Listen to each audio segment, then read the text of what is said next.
There's a lot of us that supported that platform change because we understood the real target behind the change.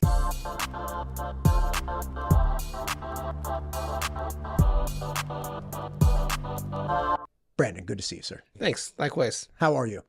Good. Good. So we're post a lot of things. We had the Ada County Commissioner election, and then following that, we obviously had the GOP convention up in Coeur d'Alene. Mm-hmm. The Ada County Commissioner race and the precinct committeemen and everything, I heard somebody describe it as like the unholy war. Like it was just in a super intense election cycle. But following the GOP convention, it seemed like things got even crazier. Like the number of people who sent me TikTok videos and Instagram videos and just, screaming the sky is falling. I was like, oh my gosh. Now, there are a lot of things in the party platform that was agreed upon this year that definitely made me go like, okay, I need to understand more of this. Some of it seems pretty self-evident, but some of it's like, okay, well, what's the thinking here? So I asked you to come on. You very kindly agreed to come on. We're going to talk about these things. All right. God bless America. Okay. So let me I essentially compiled a list of top 10. And again, we can add anything at the end. No sweat. Okay. The first runner-up, okay, is ending all state funding to higher education. So that means take away Boise State, take away all funding to JCs, take away all of that. Walk me through this. So I think the plain reading of the platform now would lead to that conclusion. I think if you were in the convention hall, which was happening at North Idaho College, I think that there are definitely those that believe that, right? That believe that we should stop any state support post high school. And I would probably argue that's at least half the people that supported that platform change feel that way. But there's a lot of us that supported that platform change because we understood the real target behind the change, which was really going after the Idaho Launch program, which is really just a socialist program put forward by our supposedly Republican governor to bankroll his corporate donors. And so that was... Wait, you're going to have to back... How does the launch... Okay, so correct me if I'm wrong. The launch program is theoretically like an $8,000 tuition assistance for high-need jobs like linemen and welders and things of that nature. So say I'm graduating high school. I don't plan on going on to higher education. I'm going to enter the workforce with no discernible skills. I can utilize the launch program and get training in a specific high need sector that would theoretically benefit the area. And, again, let's say it costs $8,000. And again, it's roughly around $8,000. Then I get tuition assistance from the state of Idaho. Is that accurate? So sort of. So okay. It's actually a loan that can be forgiven. Okay. That's one of the pieces about Idaho Launch that's not well publicized that I think we're going to find in a couple of years is going to come home to roost is that if a student withdraws from a program without completing that program, they actually have to pay that money back. Oh, that's I actually love that. I really dislike the idea that, you can just kind of get away with things and there's no recourse. But there's going to be there's a lot of students that aren't aware of that provision. They think it's just free money to use. In terms of the nexus between what I was saying is the state of Idaho has really been hesitant, and I think it's in a really limited capacity, support any sort of workforce training through its tax dollars, through Idaho tax dollars. So that is the beneficiary of that money in large part are the corporations who have funded the governor's office and his campaigns. So the beneficiaries of workforce training are corporations who funded the governor. Correct. Okay. So traditionally, if you're trying to find a skilled workforce, right, as an employer, it's your responsibility to figure out the way to do that, right? Like you pay for the apprenticeship for somebody to come into your program to learn what they need to do, or you do some sort of recruitment tool to find people that can meet that need. We've changed that now. Now we've said, okay, instead of this being a responsibility of an employer, it is now a responsibility of the government. And see, that's where it goes back, getting back to the question you asked about, this addition into the Idaho State Republican Party platform. There's a real concern about the proper role of government.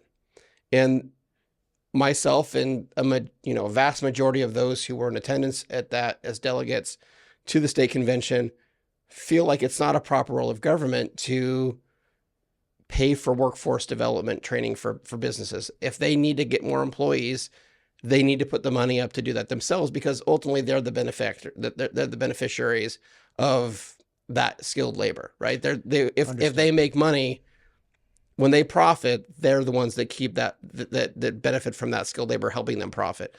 So that's the distinction. MTU Studios is the proud producer for the Ada County Sheriff Podcast, the Idaho Wildlife Federation Podcast, the State Representative Ted Hill Podcast, the Idaho State PTA Podcast, and many more. If you or your organization is thinking about starting a podcast, MTU Studios would love to help. Just check out mtustudios.com. Gotcha. A lot of people that I've spoken with, I've never heard that perspective, understood where you're coming from. A lot of people that I've spoken with view the Launch program as an extension of public education, in that they say, one, they're like, look, if you have an 18-year-old that's entering the workforce with, let's say, a high school diploma, but no real discernible skills, didn't take advantage of fast forward program or anything like that, didn't have apprenticeships or internships or whatever it might be throughout high school. If that student is, or that now person who's exiting high school enters the workforce, they're going to have a certain level of productivity that likely would not be very, very high. They have a much higher propensity of being on government subsidies and government, assistance programs. And that will cost a certain amount of money. And they've said, look, it's cheaper for the state to put in this little amount of money, little or not little. I'm not trying to belittle $8,000. It's a good chunk of money. Yep. Put in this chunk of money to enrich this person's skill set and capacity, because it will pay off not only in state tax dollars, but it'll pay off in productivity. It will have less likelihood of them falling into crime or being on some kind of government assistance. So they viewed it very much as a symbiotic relationship between helping produce a more capable populace and productive populace, instead of just, hey, we're paying off these corporations. Yeah. So just as background about me, and this is not to be prideful, but just to kind of provide some basis for my answer. When I was doing my master's work, one of my subspecialty was in higher education, economics, and policy. Mm-hmm. So this is an area that I've spent a lot of time studying academically, and I've also practiced in. What I can tell you is, yes, it is the case that as someone becomes more skilled, their productivity increases, which has a externality impact on society, right? We know that's true. The question is, whose responsibility is it to help provide them that education? I was the beneficiary of Pell Grants. I was raised in a pretty low, not a super low income home, but obviously low income enough to be able to have access to Pell Grants. Yeah, I got Pell Grants too. And so, I've seen the benefit of that, and I also got the benefit of a state grant in the state of Washington, which is where I went to undergrad. So I got the benefit of that too. But this is a public policy question. The state of Idaho in its state constitution does not have a responsibility post-secondary, right? We have a responsibility. We have Title IX, which speaks to the responsibility of having a K-12 education system, but that doesn't happen in the post-secondary world. And so for many Republicans, myself included, we say, where's the bright line? Where is it individual taxpayers' responsibility to fund someone else's career development? I really appreciate this point. A question for you then. You didn't study sociology, did you? I failed my sociology class as an undergrad. Ah, man, there we go. Okay. Because I refused to say the answer they wanted me to. I really struggle with sociology. For all the sociologists out there, I apologize. I have always had an issue with people that study sociology. Not people. I've had an issue with the field of sociology, all right? Because it's like, okay, can you tell me what you're doing, right? And very few people with an undergrad or advanced degree can articulate it. I'm not saying nobody can. I just haven't met them. Holler at me if you can. My question is, when you look at, we have, like you're saying, we have no post-secondary obligation. Okay, that makes perfect sense to me. If I wanted to, or if say this person who wanted to be a lineman through the Launch program instead said, I want to go to BSU and study sociology, and they take 1 year of sociology courses, right? And I don't know what you would learn at that time. No, you'd probably become stupider coming out of it, but that's a different story. You said it, not me. All right, but here we go. I believe it, so that's fair. So that costs the state of Idaho a significant amount of money. I think it's something in the tune of like $20,000 to $24,000. Right. Yeah. Now, we're supplying that $20,000 to $24,000 to subsidize this sociology degree that this person's doing. But we then turn around and say it's not our obligation to fund the lineman's training that has a direct correlation to employment and skills and benefit to the community. And again, I'm not saying we should fund absolutely everything that has some direct, like we're not obligated to invest. I'm just wondering, why is this the bright line for you guys where you say, okay, launch is bad, where we have terminal skills that we are deemed, much needed, versus let's keep funding the $20,000 to $24,000 per year sociology. Like I was trying to say, there are those that were in that convention hall. There were delegates who would argue that none of that is appropriate, right? They would say, you get out of high school, figure it out. You're on your own, get a scholarship, figure out a way to pay for it, take a loan, work hard, do what I did, which is do work study every single semester so you could pay off your tuition. Like, there are those that would say that's where we should be. We should be supporting our public institutions. Gotcha. I don't take it quite that far personally, just because I think because I have seen the externality impacts of higher education on a society. You can see those pretty clearly. Sure. The difference is when we're looking at these sorts of high demand careers, which is really what the launch program was focused on. Presumably, if this is a high demand career, it's because there's something about that job that allows, if you think about this in terms of a labor market, right? Mm-hmm. If it's high demand, that means there's a scarcity of supply of labor, sure. Right? Well, if there's a scarcity of supply of labor, what does that mean about the wage that the person who has that skill should be able to demand, right? They should be able to ask for more money. Sure. Right? We're not looking for sociologists. I don't know anyone who's actively trying to employing a sociologist. I'm sure they exist, but I don't know of any at the top of my head. I'm sure there's social workers, which are a little different than sociologists, but those in-demand careers, those careers will exist with or without state support, and the functionality and the potential impact of those in terms of an economic impact continue to exist without state support. And so, when we're looking at a more general liberal arts curriculum, if you think about it from that perspective, there are things that societally we have supported, not because they are necessarily economically advantageous, but because they're societally advantageous. They provide a cultural positive impact. Like the arts, for example, right? We're not talking about the linemen. There's a lineman's college in CUNA that has done very, very well. It's been very, very busy. Before there was a launch program, and since there's been a launch program, they have managed to find students who are willing to invest in themselves. Because that's part of the conversation here is, what is the responsibility somebody has for themselves to say, I'm worth investing in and I will invest in myself first, right? Like I've told my kids, I just had a son just graduate with a certificate program through CWI in mental health technician position, right? We paid for that. He paid for that. My mom helped pay for that, to get him through that program. It was an investment. He had to pay for part of it himself. It was an investment in him. We didn't ask for the state to pay for any of it. The same thing's true. We have, I think if we take this back to the broader discussion that the party is having around why this platform would exist, is because we believe ultimately this is an individual responsibility question, right? Like you see this lucrative job, right? We have huge demand for programmers. Right. Like I was actually just thinking like coding schools. Like coding schools are huge. Does the state really need to be spending money on that? Like, won't the market meet that need? Because let's say if you're Amazon or Microsoft or whoever, right? And you need 50 coders that can do .NET or whatever. A+ or whatever it is, your SQL or whatever, your C++, whatever the programming language is. If you really need that and you can't find it, you're going to create a school to meet that need. What did Idaho Power do? When we talk about linemen, the lineman school the Northwest Lineman School existed in CUNA for a long time. And then what happened? Idaho Power said, well, this is an expensive program. they're not getting us all the people that we need. So now if you go on Franklin Road at the Idaho Power office, they have their own lineman school that they're paying for because they're trying to create their own talent.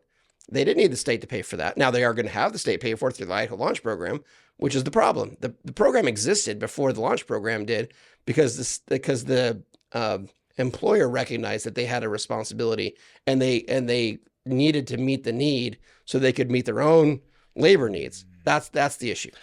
That makes more sense, that perspective. One more thing before we move on, because I don't want to spend all of our time on one. The first thing you said, in plain read, it sounds like we want to eliminate all funding to all higher education. And what it sounds like, as you're articulating, no, we really just want to take issue with the launch program, which you've explained. Then why didn't the platform just say that? Because if you're saying, look, in plain read, it sounds like we want to eliminate all higher education.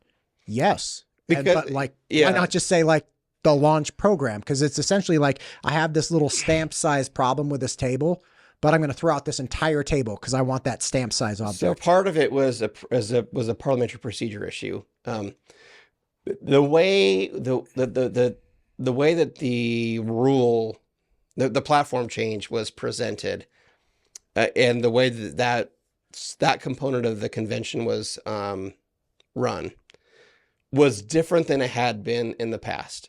And that was because we brought up a professional parliamentarian from Texas who used a different process than we typically have in the past. I'm pretty adept at parliamentary procedure, but even it caught me off guard because I was like, are you sure we're doing it supposed to be done this way?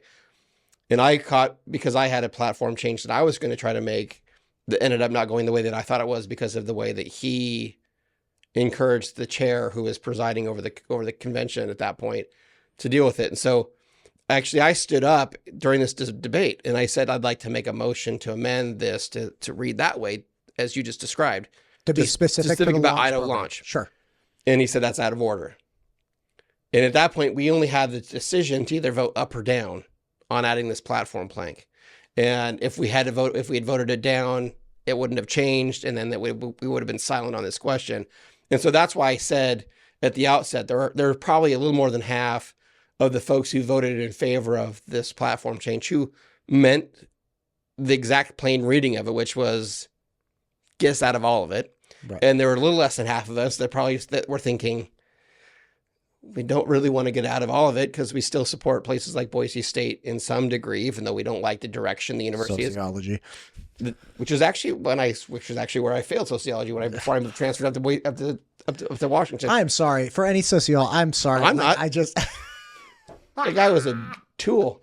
But I wasn't apologizing to that guy. I was just saying, isn't it possible that there's a well-intentioned, like, intelligent sociologist out there who's no? Okay. I think that's an oxymoron. Like, you can't be intelligent and be a sociologist at the same time. Maybe prove me wrong. Prove me wrong. I want somebody to come and show me that they've managed to keep their brain cells intact. But the point is, there were those of us who said, no, we don't really want to go that far because we still see the potential benefit to the state by having U of I or Boise State or U of I or our community college system, which, by the way, is not a state system. It's a local system, which is very different than most other parts of the country. But, that we say, okay, we should still invest in those programs because they add value to the community. But it sounds like as you just said, over half the people took it for what it was. I think so. That's my guess. Hey, look, so the initial idea of, okay, what we're really trying to do, the launch program, it sounds like, well, maybe some people were, but it sounds, as you said, probably over half of the people, a little over half, actually do indeed want to eliminate higher education. It's a personal responsibility issue. The state shouldn't be funding, stadiums and then there were squishes like me who were like, no, I want to be a little bit more careful about not defunding my alma mater. So, yeah. Okay, I got you. No sweat. Let's go on to, all right, this is a big one. And people freaked out. They're like, no constant spending on anything, not having to be, excuse me. The second one is no funding of anything that's not explicitly stated in the Idaho Constitution. Is that accurate? Or excuse me, that was one of the platform pieces, right? Okay. And that includes roads, bridges, police, child protection, foster care, things of that nature, correct? Yeah. So I think part of in this one, I'm not going to be able to speak quite authoritatively to. Okay. But what I can tell you is that there's generally a concern within the party, from what I've seen from being pretty ingrained in it. Again, going back to the proper role of government and recognizing that we should really be looking to our Constitution to decide what we should be doing and what we shouldn't be doing. And that kind of, we've already kind of belabored that point with Launch program because it comes from this is a totally different, I mean, when you're talking about providing funding for police, this is a completely different conversation. Well, we have a constitutional condition around public safety. Yeah, we have sheriffs and stuff. Yeah. But that's what I'm talking about. So you can draw an argument that this is a public safety issue. So we should have, safe roads to drive on. We should have safe bridges to drive on. We should have law enforcement that provides security to our communities. Like those sorts of things are within the prescribed constitutional, aspirations. So this is really looking at those programs that we're doing right now that don't have a nexus with the Constitution. Like why are we doing this? Like foster care? So foster care is a general welfare issue, and that's in the Constitution. Okay. So like what are the things that you feel that should... Well, Launch would be an example of that, right? There are programs that the Department of Health and Welfare does that don't fall within that, like transgender medication support, which is something that they just had a bulletin on, like I think two weeks ago. And when you say they, who's they? The Department of Health and Welfare. Of the state of Idaho. Correct. Had a bulletin on on the appropriateness of being able to get access to these services so they can have surgeries and medications and things like that. And did they say that it was appropriate, or they just had a discussion? No, they said it was. They were actually advertising the resources through the state that someone could utilize to be able to have access to those things. Gotcha. So even though we apparently have a new director who's supposedly conservative, he's still supporting things like that through his department. So those are the kind of things that we're talking about. Should we be doing stuff like that? Medicaid expansion is another example, right? Wait, we'll get to it. But that provision is much more of a broad, broad stroke brush. Look at all these things we're doing that aren't the proper role of government. We should stop doing them. Gotcha. Okay. So even with the police, I assume the police specifically that would be affected by this would be things like ISP or... No, because the state has a responsibility to provide for the general welfare and public safety of the community. Okay. And that our law enforcement community falls under that umbrella pretty directly. Okay. So then roads and bridges. Again, those things fall within the purview of the general welfare. We recognize that. Again, this goes back to a philosophical discussion around what is the proper role of government, right? I have friends in the party and people who are on my legislative district committee who would disagree with this, but they recognize they're outliers. Roads clearly are a public good. They're obviously, generally speaking, something that the state government should be assisting with, because we don't want to have a patchwork of a bunch of private roads that no one can drive on, because that would be bad. A disaster from a land use planning standpoint. So people don't generally, unless you're really, really far on the libertarian side of things, they recognize that roads and bridges and things like that, law enforcement, those are proper roles of government. And there's a direct nexus between those things and the state constitution that we should be supporting. Okay. So it sounds like there's a very specific select number of programs that appear to be questionable or inappropriate in your mind that led to eliminate spending on anything not in the Constitution. Again, why not just go after those programs? Why not be like, hey, no state funding for gender affirming care? Which, I think a lot of people would understand and would not turn eyes. Because I think that this is not just about what exists now, but what could exist in the future. So this is as much a response to the change in the government's programming and the potential change in government programming as it is the existing government programming. So we wouldn't have known the Idaho Launch was a threat 2 years ago when we previously wrote our platform. Why? Because it didn't exist. The governor hadn't told anybody about it at that point. Sure. So rather than trying to be reactive and say this, and this program, we're just saying, generally speaking, if it's not in the Constitution, we shouldn't be doing it. So and again, there was a lot of social media, which is bonkers. Did you see the cobalt mining water guy? It was like Mad Attack 009. I didn't. Oh my gosh. Ukrainian defense funding getting routed through some contractor that ends up back in Idaho to mine cobalt. And that's his assertion. And that's the reason that we had the water pump farmers have to turn off their water, because like the Ukrainian cobalt funded, mines are, stealing all the water. Like there are a lot of people that, and by the way, that's not true at all, but there are a lot of people that put out a lot of things and anxiety. So would it be fair to say, for somebody saying, hey, the GOP platform has all of these things in it, and one of them is no funding for things outside the state constitution, and that would include police, foster children, roads. Would it be fair to say that that's a mischaracterization? Because it would be. That is clearly a mischaracterization of what, certainly the intent, but I would argue probably even the plain reading of that language. Beautiful. Wonderful. Thank you for clearing that up. Okay, number 3 on the list. And this one is not that complex. It's pretty straightforward. So repealing any compassionate abortion laws, including in the case of rape, incest, or health of the mother. Okay, those aren't compassionate. Okay. It's not compassionate to kill a child for whatever reason. Doesn't matter. And I know that I recognize that even within the Republican Party, generally speaking, this is an issue of disagreement with some. I personally fall on the side that, you don't abort a baby just because of how the baby was conceived. Now, the issue on health is that position is one that's steeped in legal nuance that's very, very important, right? We have a life exception in the state in our current statutes, and that's appropriate, and we should absolutely have that. But we don't have a health exception, and we should never have a health exception. And the reason for that is because if you go back to, if you listen to the arguments in front of the United States Supreme Court, U.S. Solicitor General Perlager, who I happen to be a classmate of from high school, she argued when asked this question by Justice Alito and others on the conservative side of the court, she wouldn't distance herself from saying health could mean more than just physical health. It could mean mental health. It could mean any number of things that result in an impact that is perceived as negative to that woman carrying the child.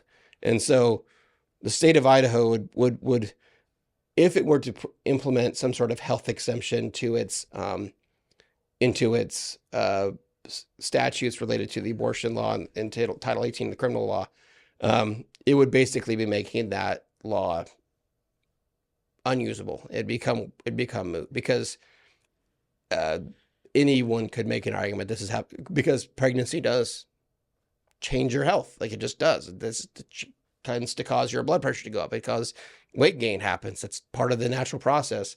And so those things are there. In terms of the other two issues around incest and rape, those are regrettable situations. Those are tragedies, but we don't need to have another tragedy on top of a tragedy. I've got a family member who I love dearly that was conceived in rape. And I would not want to see what that world would look like, that she was eliminated just because of her dad's decision to violate a family member's bodily autonomy. So, I recognize that there's not consensus on that particular question, and even within Republican politics. But as far as the delegates are concerned at the Idaho Republican Party, that is a position that we've taken, that, we should support life. And that's not something we're going to apologize about. Gotcha. Okay. One question about the health exemption, which I understand you're saying, hey, look, we don't agree with health exemption because health obviously gets to be interpreted in a multitude of ways, and pregnancy, compared to like an 18-year-old who's pregnant versus non-pregnant, like the person who's pregnant obviously has a lot more health risks. There's a lot more going on. So again, I understand you're saying, hey, this could be interpreted in a multitude of ways. I spoke with somebody this morning who in particular was saying, hey, look, there are certain places that the government should not be, and the government should not be in the room with a woman and her doctor, determining whether this is a case where the mother's life is at risk or something of that nature. And that's just somewhere that there should be a closed door, that the big hand of the government, the state with a capital S, comes in and says, hey, I'm here, guys. So like, watch what you say. How does that factor into this for you? Or do you feel like, hey, look, regardless, like the state is involved also if you're beating your kids. Right. So the state has a vested interest in the well-being of not just the mom, but the child as well. Right. And the problem that we have is standards of care in medicine don't typically place the mom and that child on equal footing. Correct. Right. They say the mom has precedence. They're the patient. This baby is an inconvenient factor that happens to be there, but or a subordinate factor. A subordinate factor. Not inconvenient. Right. That's a better way of characterizing it. Thank you. And so we're saying, no, the state has made the policy decision that we disagree with that. We're saying these both have equal authority. Right. So we're not arguing that it's not a hard situation to be in, but we're arguing that because the standards of care don't consider those things equally, that shouldn't be the measure by which we use from a policy standpoint to decide how to intervene, because the state does have a vested interest in both people in that situation, not just one. And so there are any number of places where you could say, well, the state doesn't have a role to play. And sometimes that's true. But when you're talking about life and death of a child, I would argue that is a place that, barring some sort of religious reason, that is certainly a place where we need to be able to protect that child as much as we possibly can. What would the religious reason be? Well, in Idaho, at least, there's this conversation around faith healing and whether or not you have the right to be able to if a parent can be forced to provide medical treatment to a child that they don't otherwise support. Sure. And that's a hard situation. That's one that, frankly, I struggle with regularly. But it's one that, because personally I'm very much a supporter of what we consider first principles, which is what freedom of religion is, that I have a hard time saying that they shouldn't have the right to do that. But it's one it's a difficult issue. And I think a lot of us, especially on the social conservative side, which is where I would place myself, we struggle with that question. Gotcha. Man, it's not an easy question. Thanks for tackling that one. Yep. Let's hit the next one here. So no same-sex marriage. This one's pretty straightforward. Any nuance here, or are you just man and woman? Well, there's some of us that say that the state should be out of marriage altogether. Our platform doesn't go that far. It just says we should, go back to what our Constitution says. I don't understand. The Idaho Constitution says that marriage is between one man and one woman. Okay.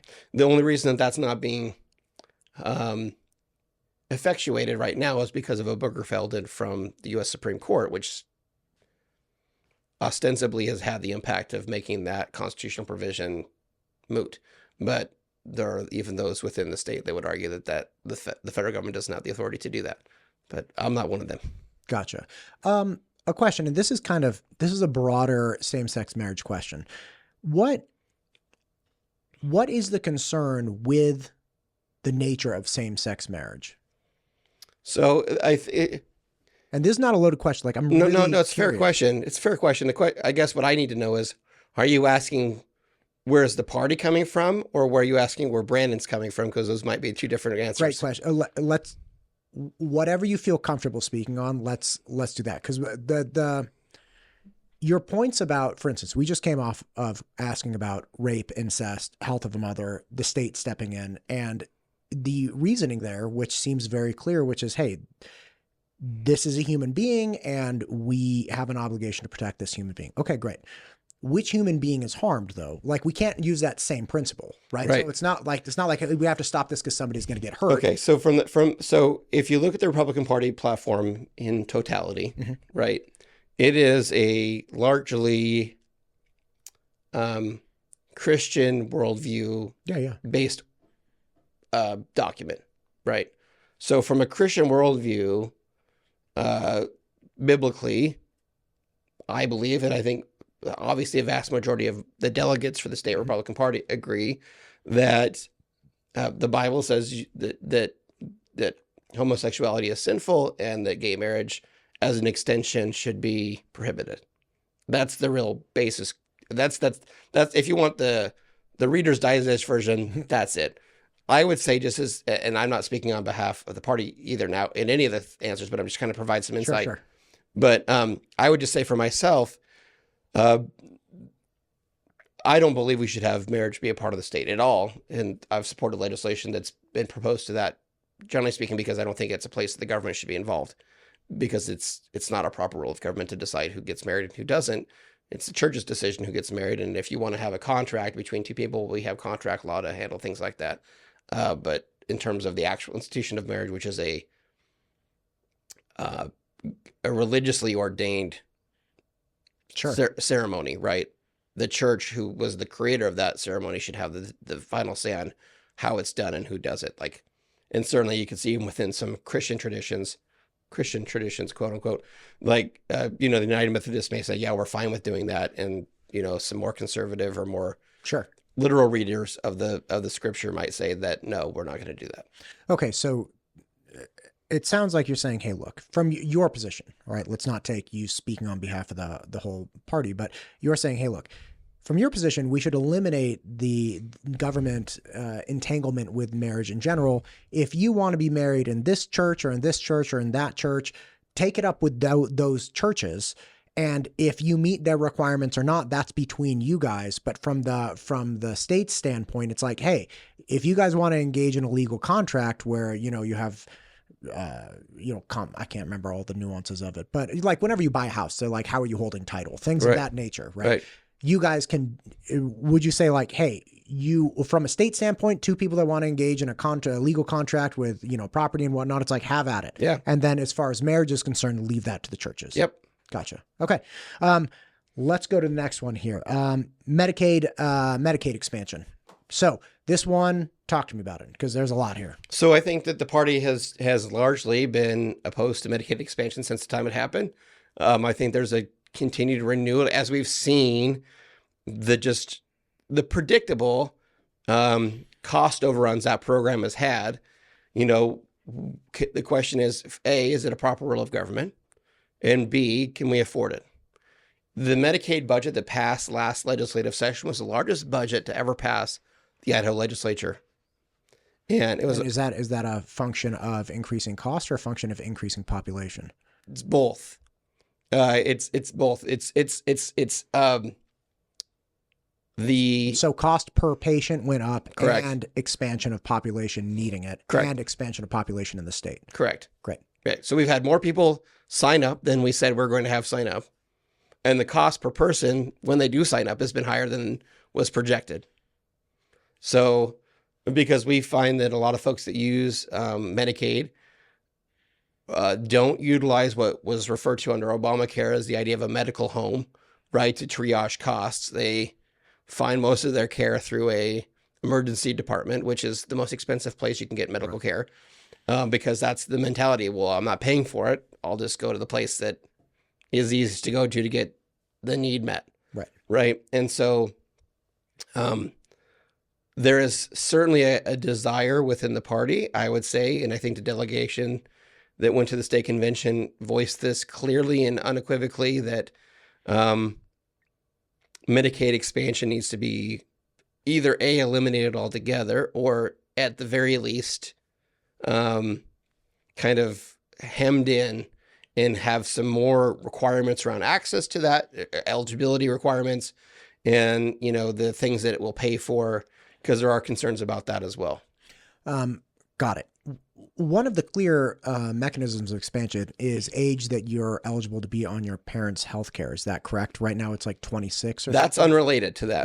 Okay. So that's a part of that's a part of the Obamacare initiative. Got it. That's where that was added in. Now, it is the case under Medicaid expansion, which is where maybe the confusion is happening, is previously Medicaid in the state of Idaho was only eligible for people who were under 18 or who had a disability that had been diagnosed and qualified. Now, an able-bodied person is qualified for Medicaid, depending, as long as they're income eligible. They're eligible without regard for any other considerations. That's what's changed. Gotcha. And so now we in effect don't have an age limit. We just have like an income limit. Correct. So anybody 12, 22, 45, as long as you don't pass a threshold with income, you're like, oh, sign me up. Yeah. And so there's the piece of this is looking at what's called FMAP, which is a kind of, it's the way that the federal government matches funds to the state to pay. So the federal government, which is still taxpayer, but payer dollars or debt in this case, is paying their share, and then the state pays its share, right? So when Medicaid expansion started, when Obamacare originally included this provision around expanding Medicaid, the FMAP was like 90%, meaning that about 90% of the cost of the program were borne by the federal tax dollar and 10% by the state. That number over time has shifted, and it will continue to shift. And I haven't been around this question recently enough to know where the exact number is. I believe it's at 80-20. It might be at 70-30 at this point. And that's also why that cost for the state taxpayer has increased. Ballooning, because you have more people, it's more expensive, and you're covering a greater portion of it. Correct. Man, that's a complex problem. Yeah. Gotcha. So the platform just says, hey, look, let's stop expansion. Right. Gotcha. After that, let's go to school vouchers. Everybody's favorite. I actually just had a wonderful conversation with Senator Den Hartog. I watched it. Really, really appreciated her perspective.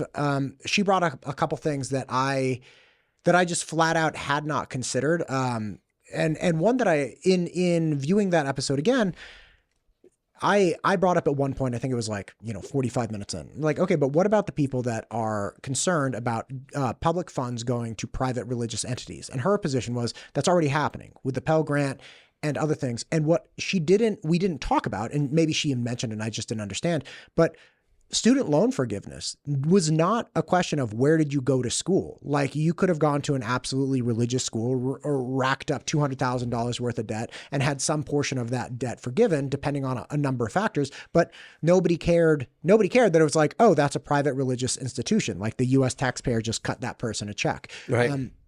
Obviously, there are nuances here because you don't get to have qualified student debt unless you're an accredited university, right? Like I can't just open up Matt Todd University and have people take on student debt that then qualifies for forgiveness. So there are nuances here, but talk to me about the voucher program. Okay. So first of all, I was the author of that platform, Blank. So, look at you. You are just glowing. I love this. You are so ready. This is my favorite question you've asked. They're not vouchers. The language matters, right? Language matters a lot. Okay. So a voucher is a very different thing than an education savings account. It's a very different thing than a tax credit. Okay. So and the reason, what is it for you? I'm sorry, I didn't mean to interrupt. Keep going. Language. So the Idaho Republican Party platform specifically calls for an education savings account, an ESA. And the reason is because a voucher is a inferior method for school choice, at least from my perspective. And a lot of people.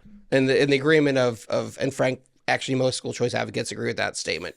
Because we see that vouchers have school vouchers have inherent disadvantages that ESAs don't have. Sure. Primarily around usability for parents.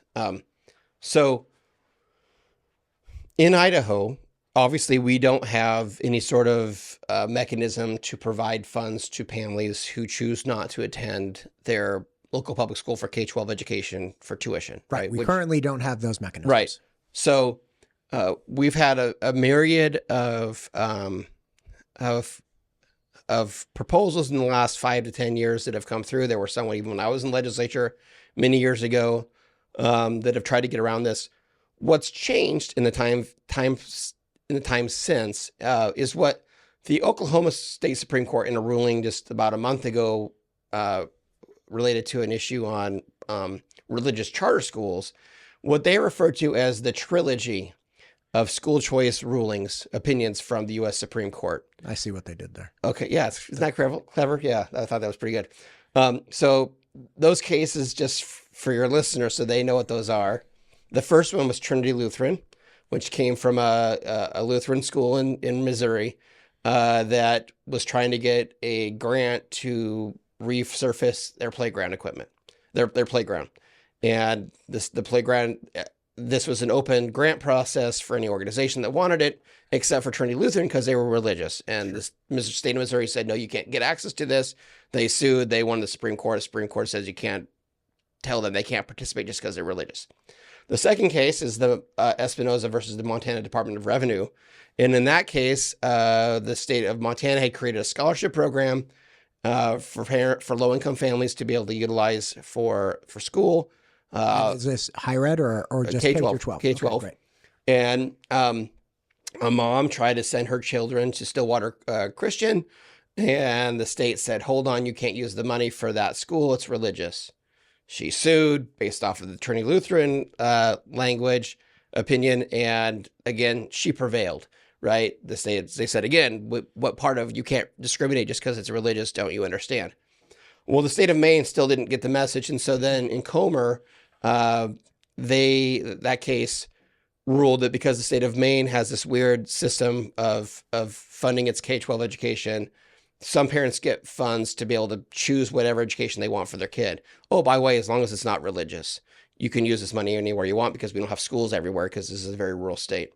United States Supreme Court again says, again, what part of you can't discriminate just because it's religious, didn't you understand? So now we have these trilogy of cases, and this goes back to the question you had about the Blaine Amendment around, what does the Idaho State Constitution say around spending money on secular or sectarian causes, which has largely been made moot because of this trilogy of cases. And the Idaho State Republican Party platform clearly states that we support ESAs because we recognize them as a superior mechanism to providing choice to parents who otherwise wouldn't be able to do it. Explain the mechanism of ESA.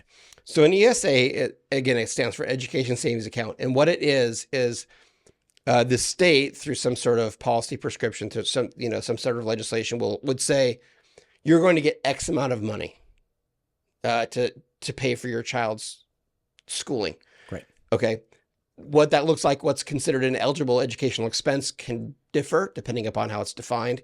But basically, tuition is almost always a component of that, which is, by the way, what's missing in the Empowering Parents grants that don't allow for tuition, which Senator Dan Hartog mentioned. That piece is absent. ESA say, yeah, obviously you can use it for tuition. That's obviously a qualified education expense you're paying to get, or if you have a pod, like a micropod for kids, you can pay for your teacher that you want to teach your kid, this collection of students. So the money goes into an account that's owned by that parent, right? And then they can utilize whether it's the state treasurer or the states that have this, they utilize slightly different mechanisms to help to distribute the funds and how those funds can then be spent. But, if you think about it this way, like the SNAP program, right? Somebody gets a debit card, they can spend, as long as they spend the debit card on the things it's allowed to be spent on, the money works. Right. Same thing is, it's analogous to how an ESA would work. You get a debit card, you go to your school or however, and you say, okay, we're going to take the money and we're going to pay for tuition. Gotcha. Or we're going to pay this teacher. I have a very good friend who's a mass homeschool advocate. I guarantee she's watching this conversation right now. Holler. And I swear she's screaming at the screen watching this saying socialism. Like, do you think that's a conflict, or do you think like, hey, look, and by the way, I push back on her all the time when she says it. I'm like, yeah, but we have like police and stuff. And she's like, I know. And again, imperfect analogy, but her concern is very much that the government continues to enter the education sphere and continues to give out these dollars to private entities. And that's really concerning to her. Now, mind you, she's a homeschool advocate, and she tells everybody that will listen, anybody, and then some people that don't want to listen, that, as a homeschool person, like, keep the government out. You should not be taking money. That is analogous to socialism. And, again, that I know that's a big objection of hers. Yeah. So 3 things. So I was invited up to a conversation last week with several legislators to talk about this issue up north. And that's where I was at. Why I couldn't come meet with you, because that's what I was doing. And, we had some representatives from the homeschool community there who share this concern. And I think there's a couple things to be aware of. Number one, the price of liberty is eternal vigilance, right? Like that is tomorrow or whenever the state could go in and do something different to change the way that we police homeschooling families, for example. Like the absence of them getting money for something doesn't change the government's potential opportunity to regulate them in a way that they wouldn't want, and I wouldn't want them to be regulated in. So that's number one. Number two, So essentially, always be on guard, even if you have to be you always have to be on guard. Sure. That's the idea. The second piece is no one should be forced to take money they don't want, right? This is about who wants to have those resources, and actually what mechanism we use. In fact, I've worked on this issue for several years, probably 8 years, and at least, and drafted a lot of legislation on this issue. And where I think we do best is when we give parents the choice of either having an ESA or having a tax credit, right? Because going back to your homeschool mom friend, maybe she doesn't want the state's money through an ESA, but she can probably philosophically say, yeah, but if you're just going to give me my money back, that was already my money in the first place through a tax credit. Okay, fine. Well, I'm not becoming, this is not a socialist issue. This is about freeing the money that was coercively forced to give to the state and now giving it back to me so that I can educate my kids the way that I want to. And I think ultimately that's probably where we're going to want to end up, is giving parents both choices and letting them decide what's best for them. Because what we see right now is an education system that isn't working well for every kid. Some places, you talked about West Data School District, you think it's great. I don't 100% agree with you on that.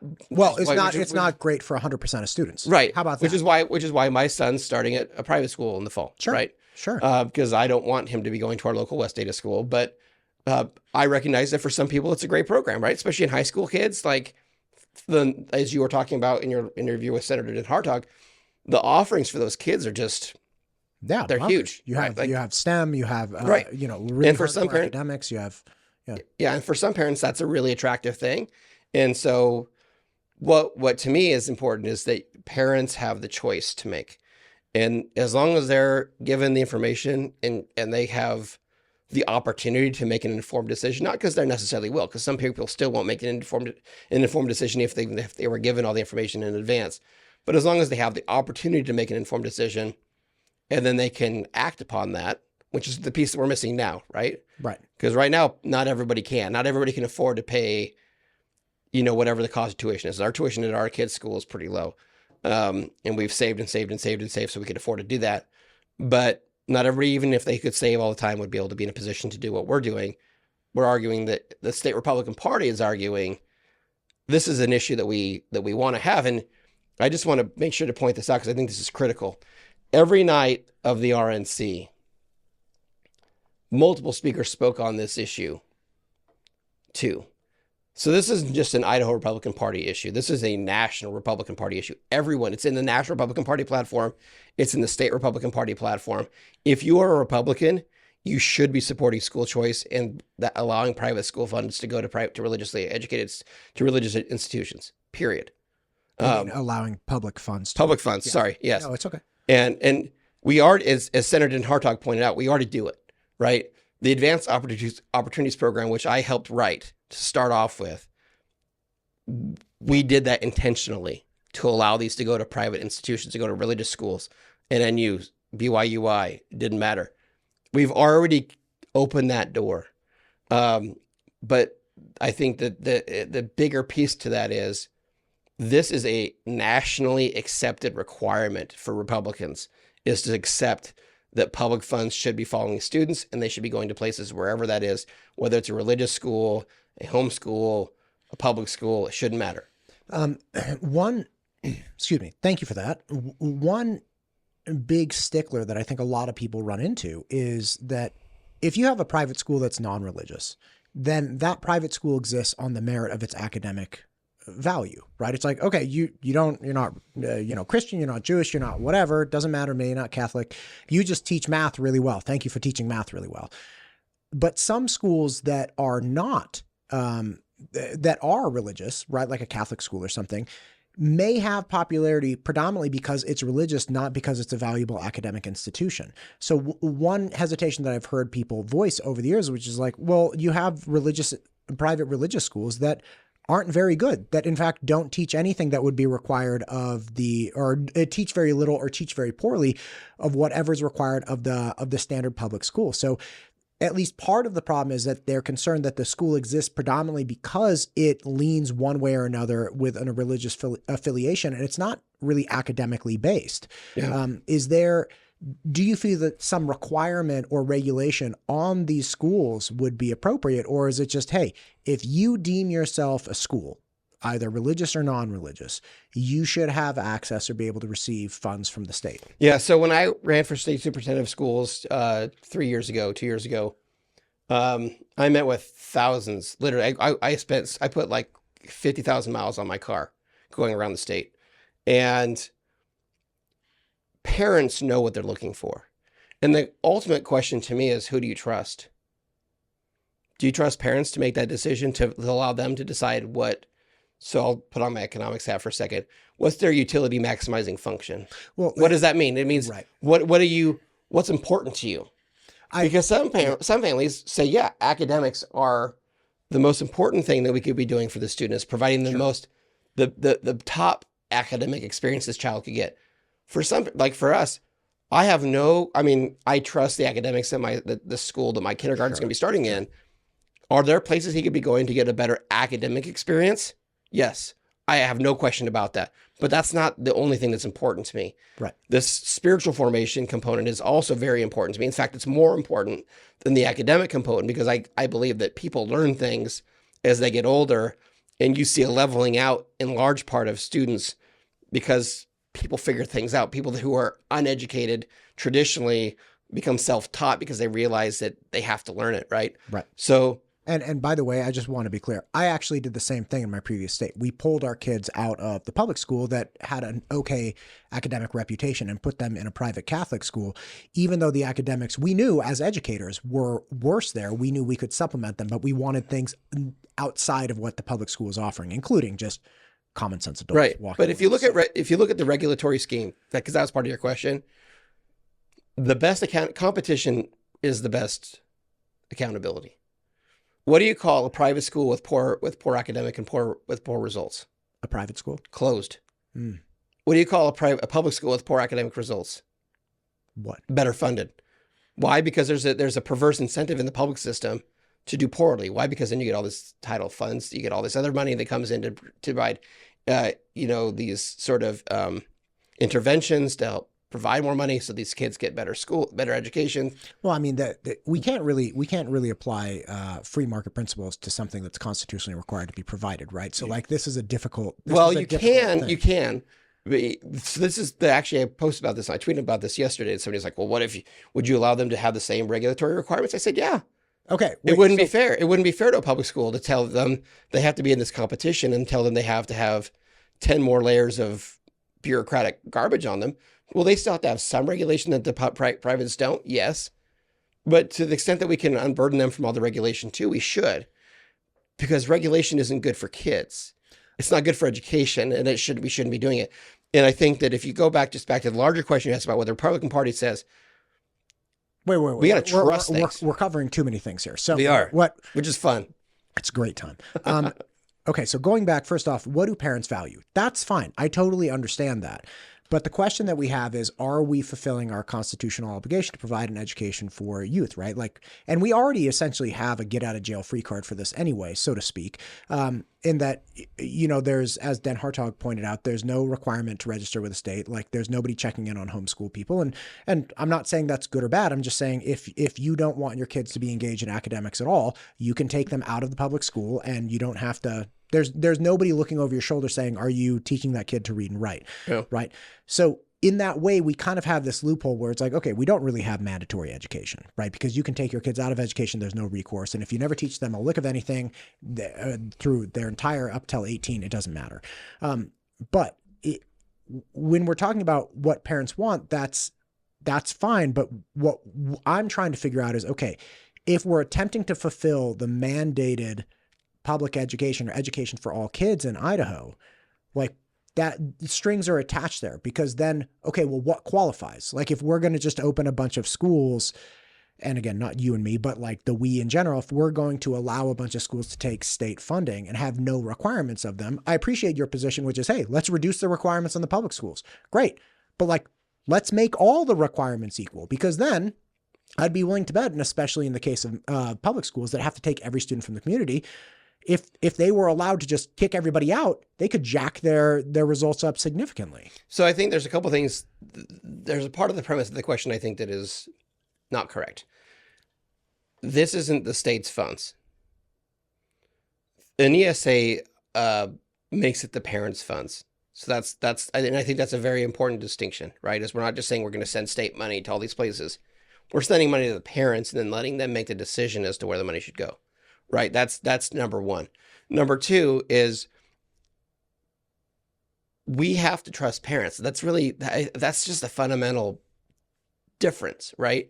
Is you have to trust parents you have to assume that parents are good actors, and recognizing that there is a very small subset of parents who aren't good actors, right? Who don't care if their child is getting educated or not, right? Like who would, if there was a tax credit, for example, would leverage that money just to buy what they wanted, just to get that money. So they would, Sure. There are people that would do that. And for those students, we need to have other interventions in place to make sure that we can protect them and help them be successful, or provide them opportunity to be successful at least. But by and large, this is a trusting parents question to me. That's really what it comes down to. I trust parents enough to say, hey, do you want to send your child to a school that's not accredited? Do you want to send your child to a school that has, questionable academic outcomes? If you think that's best because you trust the teacher, you've met the teacher, you met the principal, you met whoever it is in that building or wherever that's being done, and you say, yeah, this is the environment I want my kid in. Okay, well, yeah, it's your family. Right. You decide that for your family because it's your family. It's your family, right? I don't get to come in and decide in that way, at least, what your family chooses to do from an education standpoint. And I would also point out, and this is really, really important, because you keep talking about the constitutional piece of this. Article 9, Section 1, Title 9, Article 9, Title 1 of the United States of the Idaho State Constitution talks about why we have a public education system. And this is what's missed all the time, right? People say we have a thorough and equally uniform school system of public education, right? They talk about that part, but they miss the part that precedes it, which directs the rest of it, which is that we have that public system of education because we need to have a Republican form of government to support a Republican form of government, because an educated populace is required to have a Republican form of government, right? We have to be educated to be able to do that well. And so our framers of our Constitution say, hey, everything drives from having a Republican form of government. And I will disagree with some folks here when I say that system, as long as it's uniformly available, an ESA falls right within that, right? It doesn't have to be all, it's publicly available. Everyone can get access. It has to be universal. You can't just choose which people get access to and which don't. But as long as everyone has access to this system, they get to choose what that looks like. And as long as we're doing that and we can see that it's supporting a Republican form of government in terms of the public system, then we should support it. And if a school doesn't do that, that's why there's this distinction between, it goes back to what I said at the very beginning. The words matter. A voucher doesn't accomplish that, right? A voucher sends money from the state to a school. An ESA sends the money from the state to a parent, and the parent gets to decide what that looks like next. One more question about this, which I've always been curious about. With an ESA, say I have 3 kids, okay? And say the ESA is like $5,000 per kid. So theoretically, I would qualify for $15,000 of ESA money. Mm-hmm. Say I don't pay taxes to the state of Idaho, right? Because the premise here is that, hey, this is the parents' money, right? What if I don't pay taxes to the tune of $15,000 to the state of Idaho? Like, whose money am I getting? So I think what you're looking at is the net impact to the state treasury No, right? no. I'm looking at the principle that you were saying, hey, this is the parents' money. And I'm saying, what if I didn't give you any of my money? Whose money is that? Yeah. So Is it your money? we're saying that you did give money, right? What do you mean? When?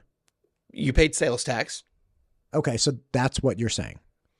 Look, there are people that pay more in taxes than those that don't, right? The principle is parents should be trusted to be able to decide where the education. Where no. It's no. Because let me finish this. Okay. It isn't just about the amount of money that person individually contributed through coercion to the state treasury, right? That's not the only thing we're talking about. What we're talking about is what commitment we have through state government to funding our public schools on a per student basis, right? So the state has a responsibility. You've already talked about it. Every student has to have a place to go, right? That's part of the requirement. Well, if your school is paying $10,000, if you're in the Boise school district, for example, it's like $12,000 per student. Right. I mean, West State is much lower, which is which is ridiculous, by the way. This is a completely different conversation, but it is another example why the funding formula is ridiculous here. But either way, we're talking about the net impact on the state budget, right? It's not just the individual contribution an individual taxpayer is making, right? We're saying this is how much the state would have to have paid for your child to be educated if they had gone to a public school. We're saying this has already been allocated. We're going to take part of this away and say, you know what? Instead of giving it to this public system, we're going to give it to you and let you decide how to use it instead. Okay. So then it sounds like I misunderstood what you were saying initially. So it's not about giving people their money back, because in this case, you're saying people have a wide variety of quantities of money that they've paid to the state in a wide variety of ways, and some of which would theoretically be under what they were receiving from the state. So it's not a case of you get your money back. It's more a case of this is just what we feel would be appropriate to fulfill our obligation. I think it's both. I mean, I'm not trying to step away from what I said, because I said I was saying with respect to your homeschool friend, right? Oh, yeah. They can think they get part of their money back, right? I still believe that's true. I'm not saying it's a dollar per dollar equation. But what I'm saying is, what if I only pay $7,000 all into the state and somehow, and I get 15 back? Like, should it be capped at, hey, look, you don't get any more than you paid in? Or is it like, no, we'll front the bill for the rest of it because this is our constitutional obligation. It's not about how much you paid in, Matt, because you only paid 7. We're going to give you 15. It's, hey, It's a both, right? It's both. This is your contribution you've paid in, right? And this is how much we would have been obligated to pay if you chose to stay with the public schools.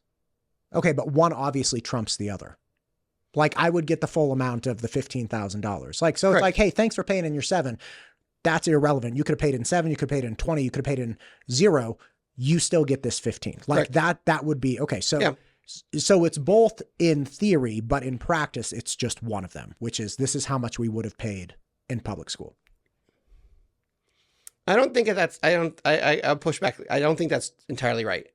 You're paying something, right? By the fact that you exist. You had to buy groceries. We have sales tax on groceries. You've paid something. Now, is it less than $15,000? Potentially it is, right? Yeah, sure. I mean, your income tax or sales tax, maybe they don't reach that level.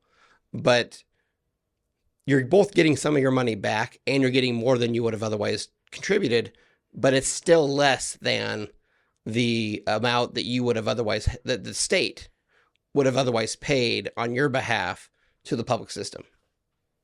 Okay.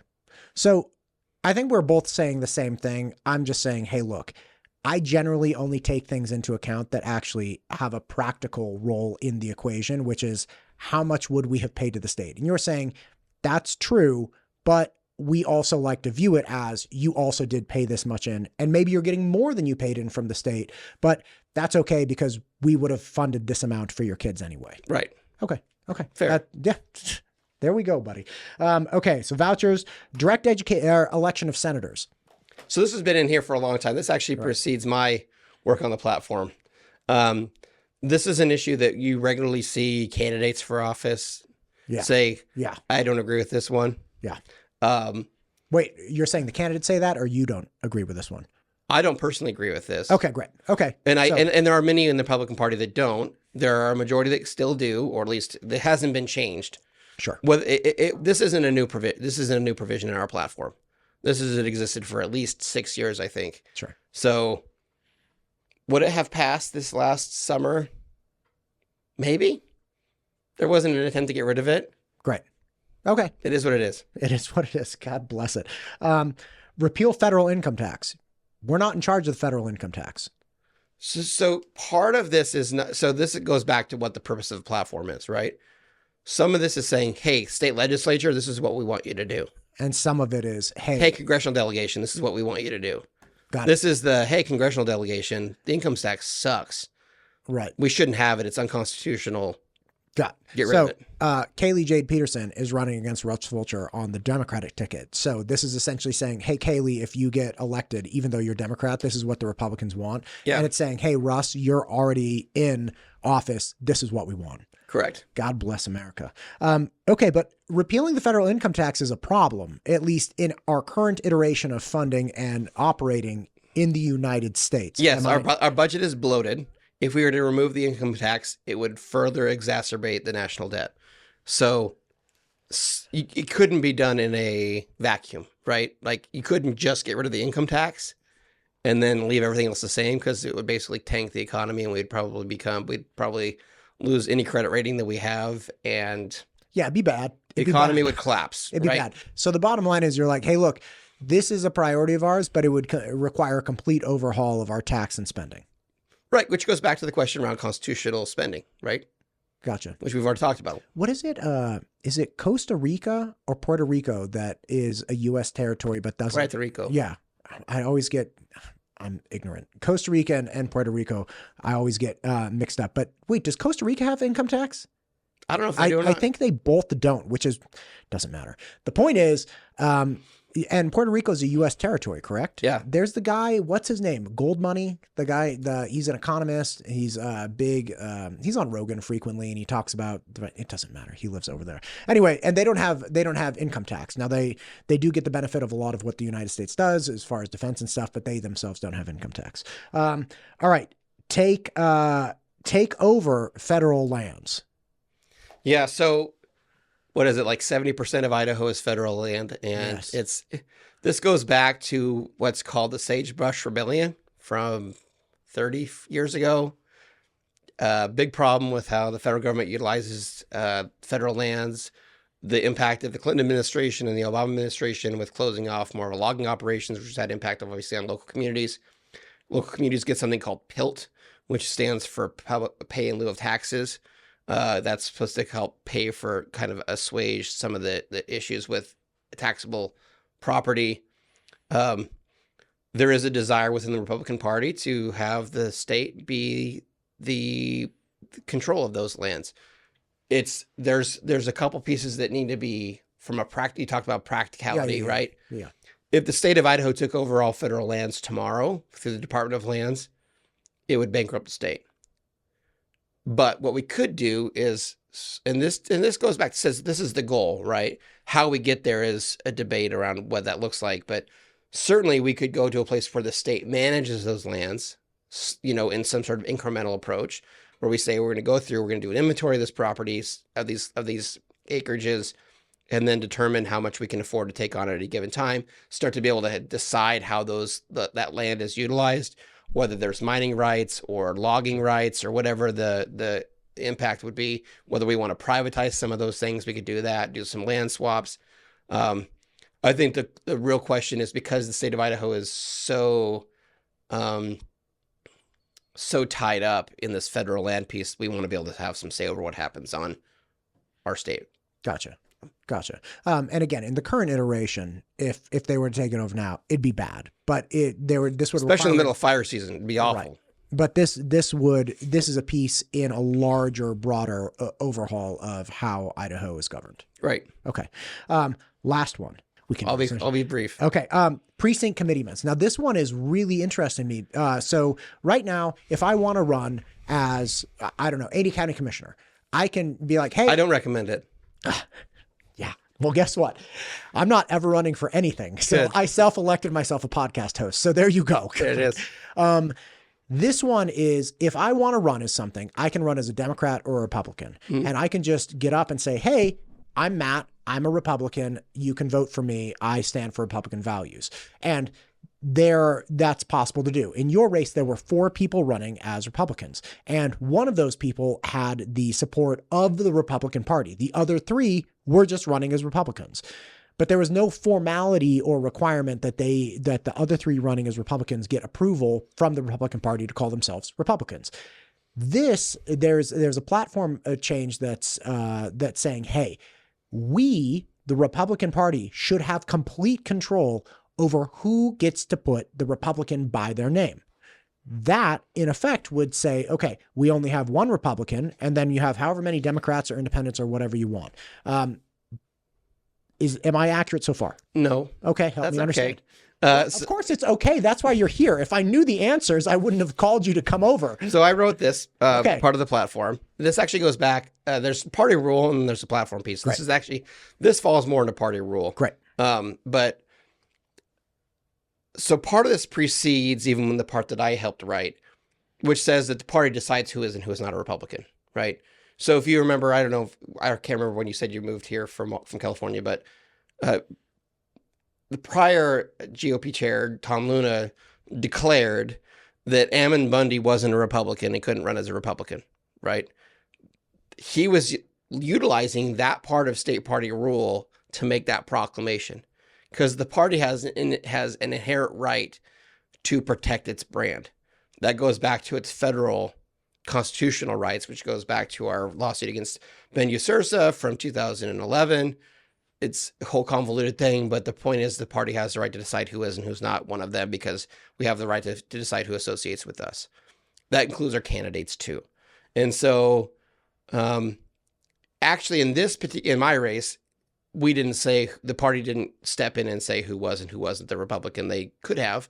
The party chose not to do that in this case because they didn't have their crap together fast enough to do that. But in other places, they did do that. In other parts of the state, that happened. And in some cases, those candidates prevailed. In some cases, they did not. But PC is one of the only races where the state party rule is clear that PCs cannot be endorsed. And that's precinct committeemen. Correct. They're not allowed to be endorsed by the party because they are the ones who are making the endorsements. And so you don't get to decide to say, hey, rehire me to be the PC. And by the way, the party says you should rehire me too, because that would be a conflict of interest. Sure. So our party rule specifically says you can't do that. And that goes back to a change we made in the 2022, I think 2022 winter meeting that I held, right? So in your race with against Tom Daly and Heather Luther and Sharon Ullman, you're saying existing in the Republican Party rules right now, the Republican Party of Idaho, the GOP of Idaho, could have just stepped forward and said, only one of these people is a Republican. No. Okay. They could have endorsed. Now they could say wait. I'm sorry. Well, it's actually a lot more complicated than. So there's the party can prevent somebody from having ballot access. They have the authority to do that. That's when you say this is the only Republican, they could do that, right? Okay, so they could have said Brandon's the only Republican. Tom and Heather and Sharon cannot run as Republicans. They can run, but they can't run as Republicans, right? They could have said so that. We could have eliminated the primary. They have the authority to do that. Yeah, that's what I'm saying. They could have. They could have. They've never done that. That's never been done in Idaho that I'm aware of. Somebody could correct me if that's not correct, but I can't think of an example. And then there's the endorsement component, which is a separate piece. Totally. They're actually all in the exact same part of party rule. They're actually in the same paragraphs. They just function differently. So let me ask you this. A couple of years ago, I started hearing all this concern about like, hey, the GOP wants to have control over who is and isn't a Republican on the ballot. But you're saying they already have that and they've had it for years. Yes, they have. Now what we've done is created, so this is Article 20 of our Section 20 of our state party rule, which speaks to the the platform accountability and things like that. So if you think of there's a legislator from Latah County, for example, who has basically told the party that they can pound sand. She's going to vote how she wants to vote, even if the party doesn't agree with her, right? The party has said, well, we have the authority to say, if you're going to continue to disregard the party platform and vote how you want to vote, that's great, but you don't get to run as a Republican anymore. We have the authority to say, when you go to file for election, you're not going to be placed on the Republican ballot. You can. We can't tell you can't run, right? No, of course, but you have to. You just can't run as a Republican, right? Okay. A quick question for you, and a very, very quick one though. If that's true, what is all of the talk about the Democratic takeover and like the Democratic plants in the Republican Party? Like people are switching to be Republican and then they're running and they're like these, because you can effectively, were that the case, then you could just make sure, okay, look, you ran, you were successful, you're obviously voting counter to what we want, and you're not a Republican next for re-election. So the crossover vote is a real issue. So I did a statistical analysis after the last 2022 primary, and we found over 30,000 people who otherwise weren't actually Republicans that voted in the Republican primary. And you're saying they're not actually Republicans based on some set of principles that you guys held against them? Well, based off the data. So if you look at this is complicated. Okay, well, how about this? Let's put a pin in this one because we've been hitting it a long time. This is a broader issue that I'm happy to talk about it. This is a complicated question. Okay, well, hang on a sec then. We're back. Okay, so this is a broader issue. Okay, so you have the crossover vote issue, and then you have the precinct committeeman selecting who is actually running as a Republican. So let's put this first one to rest. Existing now already in the GOP authority is the ability to remove the Republican designation from somebody in a primary. So they could look at me and say, Matt, you are not a Republican. You cannot run for Ada County Commissioner, or I hypothetically running. You may not run for Ada County Commissioner as a Republican, and that's it. And then I'd literally disappear off the ballot as a Republican. That's existed for over 4 years. All right. So now and right at the end, we're like talking about crossover vote. Talk to me about the crossover vote, because this is another very hot thing that people have talked about. And I've seen different people, initiating different studies and different conversations. So tell me, you said 30,000 people did not vote as Republicans. And I really want to know what that means. So what we did is here's my research study. So what I did is I looked at how many people voted for whichever candidates, right, in the primary for different races. I did all statewide races. I did countywide races. Sure. I did state legislative races. And then I compared performance, right? So utilizing a predictive model, we said what percentage of people should have voted in the primary as Republicans based off of their party affiliation, right? Sure. What percentage were affiliated as X, Y, or Z, Republican, Democrat, Constitutional Party, Libertarian, whatever. So based on the number of registered Republicans, right, how many of those registered Republicans voted in the primary? Right. And then I extrapolated that to the general election. If we assume that if you voted for a Republican in the primary, you probably would have voted for a Republican in that same race in the general, right? Maybe. Assuming that you are truly a allegiant to that party. Now there are this is a distinction though, because what you're saying, I define a real Republican, and the basis for this crossover vote concern is hinging on my definition of real Republican. I spoke with somebody just yesterday who's a lifelong Republican who will not be voting for Trump. And it's like, okay, I don't entirely understand this, but that's fine. Does that mean that person is not a Republican? So there are going to be those one-offs, right? Like you're not going to support. The question is that a consistent behavior, right? It's well, I assume for a certain portion of the population, yes. Right. So to be a Republican means you support Republicans, right? You support Republican proposals, you support Republican platform. This is what you're saying a Republican is. Yes, right. Well, what is it otherwise? Like, I guess that's the question. If we don't have a definition of what a woman is, how do we define what a woman is? How do we define what a Republican is? Well, I think that's a very different question. Maybe. And I think it's a lot more nebulous. Well, it could be, but the question is still the same. Like, what defines being a Republican? Just because I say that I am? Well, I spoke with Trent Triple recently from Ada County, Right. the Ada County clerk, and he made a very clear point that monolithic voters are not as frequent as you think, which is a monolithic voter, obviously, for those that don't know, is somebody who just votes party line all the way down. Right. It's like RRRR or DDDDDD. So he's like, those people are not as frequent as you think. So having that data now, I think it would be fair to say people are a lot more complex and nuanced with their voting than just based off of party affiliation. So what we saw, so this is where... Let's get back to what you were saying. I'm sorry. So what we saw is that there were over 30,000 voters. Mm-hmm. The Republican performance, especially in specific races, the AG's race was one of them. The what race? The Attorney General's race. Okay, gotcha. Okay. Was AG. one of okay. was one of those races where the Republican performance, based off of the percentages, right? Of if let me make the math real easy. Let's say 50% of people are affiliated Republican. The math was easy in the first place. Just tell me what math was. So it says that they underperformed by 30,000 votes compared to what we predicted they should have. Okay. So that means there's 30,000 people who decided not to cast about. This is, by the way, this is Ada County only. Where I didn't do the statewide. I only did an Ada County analysis because Ada County is where the problem is the most pronounced. And you could see precincts that were statistically significant compared to other precincts where that problem occurred. It shouldn't surprise you to hear that your legislative district was the most likely precincts was the place where precincts were most likely to be statistically significant, where we would see in the primary, this percentage of people vote as Republicans, but the Democratic performance in the general was 10 times that which their party affiliation would indicate it should have been. And conversely, the Republican performance was, I can't remember the number off the top of my head, but a significant amount, 50%, 60% lower than it should have been based off of the affiliation of that voter.